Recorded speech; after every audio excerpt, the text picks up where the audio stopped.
Professor Abdoulaye Wade, because of his loyalty to his academic career as a teacher and as a researcher. And because of our strong aspiration for African unity and engagement in intellectual and political Pan-Africanism, the two of us developed an instant chemistry and worked together for 9 years and a half to promote a new approach to African development, in the center of which we placed education. President Wade wrote the Omega Plan, and I proudly sold it to the rest of the African countries and African leaders. This is how we were able to merge the Omega Plan with the Millennium African Plan map of President Beki of South Africa, Obasanjo of Nigeria, Bouteflika of Algeria, and Mubarak of Egypt. Little Senegal beautifully entered by her outstanding Omega Plan proposal the courts of the big countries in Africa. Our country was selected to represent Africa during G8 meetings among the 5 countries that were usually selected to be the African delegation. Senegal was there next to Nigeria, South Africa, Egypt, and Algeria. What the Omega Plan brought to the table was that Africa has 1,000 priorities, and all of them are extremely important. But Africa has also what we termed super priorities, among which the most important for us were education and infrastructure. People, beside development partners and African leaders themselves, were stunned by such an intellectual and political audacity and could not believe their ears. They were, most of them, in the discourse of Africa's #1 priority is to wage.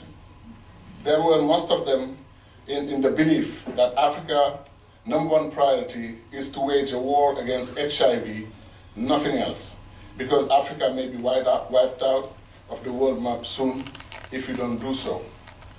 Though extremely real and justified, the concentration on HIV was even done to the detriment of another more effective killer, such as malaria in Africa.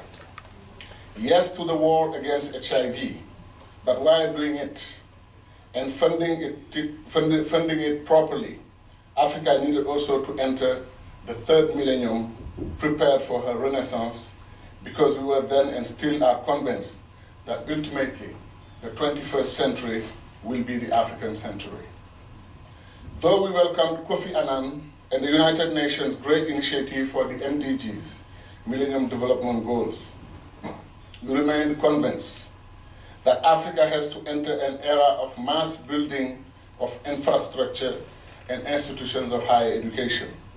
The Omega Plan, to be less threatening to previous and stable beliefs, agreed to compromise, and from a duality, infrastructure and education, we moved to a 4-pillar system in terms of super priorities: education, infrastructure, agriculture, and health.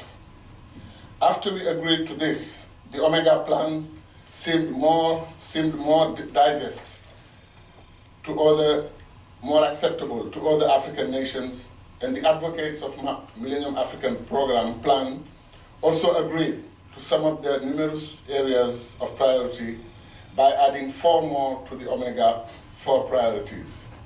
The NEPAD was born, the New Partnership for Africa's Development was born, with 8 priority sectors: education, infrastructure, agriculture, health, energy, environment, technologies of information and communication, and access to the market of developed countries. Senegal believed that we should have transportation infrastructures, such as a transcontinental road from Tangiers in Morocco to Cape Town in the Cape of Good Hope in South Africa. We also believed a railroad linking Dakar to Djibouti, with 7,000 to 8,000 kilometers long, should be urgently built to boost African economies, African economic, political, and people's integration. With the addition of maritime roads and new Pan-African airlines, we thought Africa will accelerate its rate of growth heavily invest in primary, elementary, and higher education, and rapidly reach the status of a strong global emerging economy.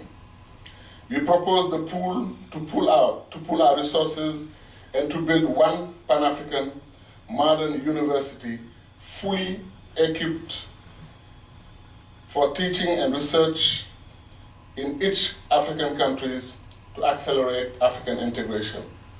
Instead of a devastating competition between poor African universities, we would favor pooling our resources to have a world medical university, for instance, in Dakar, Senegal. One world-class medical university in Dakar, Senegal. Dakar, Senegal, which has almost a century tradition of teaching medical studies, and with an outstanding local expertise, which led, for instance, to the discovery of one variation of the HIV virus by one of our faculty members, Professor Mbu.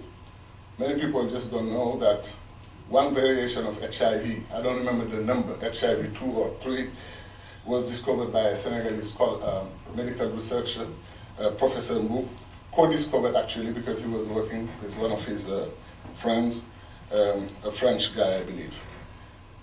So we have that tradition of being excellent in medical studies. So our idea was simply to say this: Senegal cannot have a fully funded and well-equipped medical department, at the same time have the same thing for engineering, same thing for agriculture, and so on. So what we were suggesting is to have our different departments as we have them now, but at the same time to have a Pan-African medical school in Dakar, which will serve the needs of all West African nations. And we will do the same in the most agricultural nation of West Africa. Cote d'Ivoire would, for instance, host a world-class agronomy and agricultural university for West Africa. Such a research and applied agricultural science would solve many local challenges for the West African nations.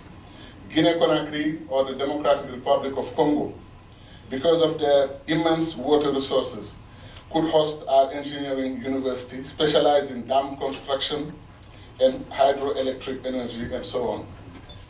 Egypt and Morocco, which have a satisfactory degree of food self-sufficiency because of irrigation and modern agricultural techniques, could build adequate universities to train Africans in irrigation, water pump design, engineering, and modern farming equipment, and so on. While South Africa and Tunisia will lead the effort in the areas of industrial engineering and technologies of information and communication.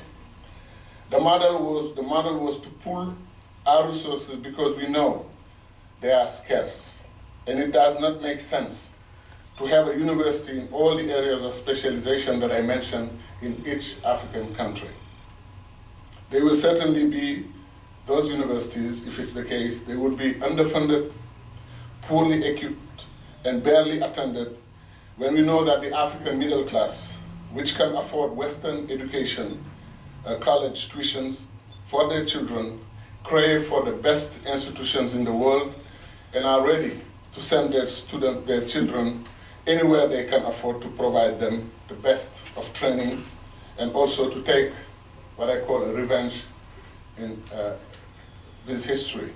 What my father and my mother were so sad not to be able to do for me, modern African cadre tend to want to do it, and sometimes even to overdo it for their children.